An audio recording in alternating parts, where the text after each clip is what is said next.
Praise lord. దేవాతి దేవునికి వందనాలు. ప్రభు నామమున మీ అందరికీ నా ప్రత్యేకమైన వందనాలు, శుభాలు తెలియచేస్తున్నాను. ఈ దినము కొరకు ఏర్పాటు చేయబడిన దేవుని వాగ్దానము సామెతల గ్రంథము 3వ అధ్యాయము 26వ వచనము.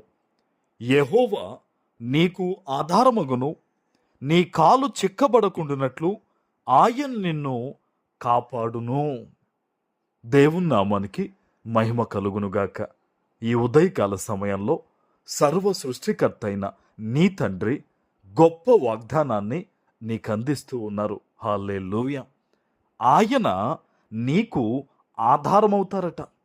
ఈరోజు చాలామంది బిడ్డలు నాకెవరు ఆధారంగా నిలుస్తారు, నన్ను ఎవరు ఓదారుస్తారు, నా పక్షాన ఎవరు న్యాయము తీరుస్తారని ఆలోచన చేస్తూ ఉన్నారు.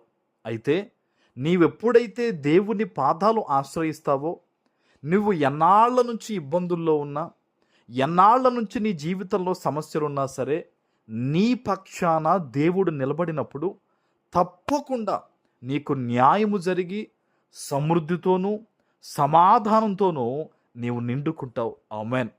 బహుశా ఈరోజు ఈ వాగ్దానం వినే నీవు నీ జీవితంలో నెమ్మది లేక, సమాధానము లేక నీవు బాధపడుతూ ఉన్నావేమో. ఈరోజు నీ తండ్రి నీతో మాట్లాడుతూ నిన్ను బలపరుస్తూ ఉన్నారు. ఆయనే నీకు ఆధారముగా నిలిచి నీ పక్షాన న్యాయము చేస్తానని ఆయన మాటిస్తూ ఉన్నారు. ఆమేన్. చూడండి, దేవాతి దేవుడు చెప్తూ ఉన్నారు, నీ కాలు చిక్కబడకుండునట్లు ఆయన నిన్ను కాపాడును అంట. నీ కాలు చిక్కబడకుండునట్లు. అపవాది అనేక మంది మనుషుల ద్వారా కానీ మరి ఇతర పరిస్థితుల ద్వారా కానీ నిన్ను బంధించాలని చూస్తాడు.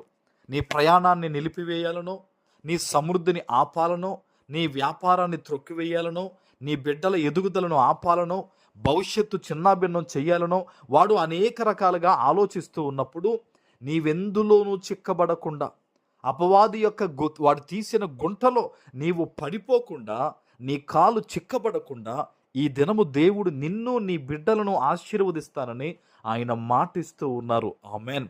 యెహోవాయే నిన్ను కాపాడతారట. మనుష్యులు కాదు నిన్ను కాపాడేది, మనుష్యులు కాదు నిన్ను తప్పించేది.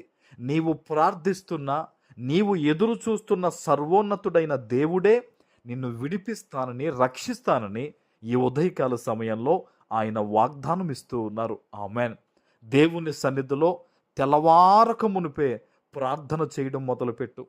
ఈ లోకమంతా కూడా నిశ్శబ్దంగా ఉండే ఈ తెల్లవారు సమయంలో నీవు గనక లేచి దేవుని సన్నిధిలో భారము కలిగి ప్రార్థన చేసినట్టయితే ఉదయానికల్లా నీ జీవితంలో ఉన్న ప్రతి విధమైన ఒడిదుడుకుల్ని దేవుడు తీసివేసి నెమ్మది నీకు కలగజేస్తాడు. ఆమేన్. ప్రియ దేవుని బిడ్డ, ఎటువంటి పరిస్థితుల మధ్య ఉండి ఈరోజు ఈ వాగ్దానాన్ని వింటూ ఉన్నావో, నీతో ప్రభు మాట్లాడుతూ ఉన్నారు. నీవు ఒంటరి వ్యక్తివి కాదు. దేవుడు నిన్ను అర్థం చేసుకునేవాడు, దేవుడు నిన్ను ఆదుకునేవాడు. ఈరోజు ఆయన పాదాలు చెంత నమ్మకం కలిగి ప్రార్థన చేయి. విశ్వాసంతో దేవుణ్ణి అడుగు, ప్రభువా నీవు నాకు వాగ్దానం ఇచ్చావు గనక ఈ వాగ్దానమును నా పట్ల నెరవేర్చు ప్రభువా అని ప్రార్థించు. ఈరోజే ఈ వాగ్దానము నీ పట్ల నెరవేరుతుంది. ఆమేన్. ప్రార్థన చేసుకుందాం. పరిశుద్ధుడా, ప్రేమ కలిగిన తండ్రి, మీకు వందనాలు. ఈ ఉదయకాల సమయంలో మీరిచ్చిన ఈ గొప్ప వాగ్దానము ప్రతి బిడ్డ జీవితంలో నెరవేర్చి స్థిరపరచమని యేసు నామమున ప్రార్థిస్తున్నాను తండ్రి. ఆమేన్.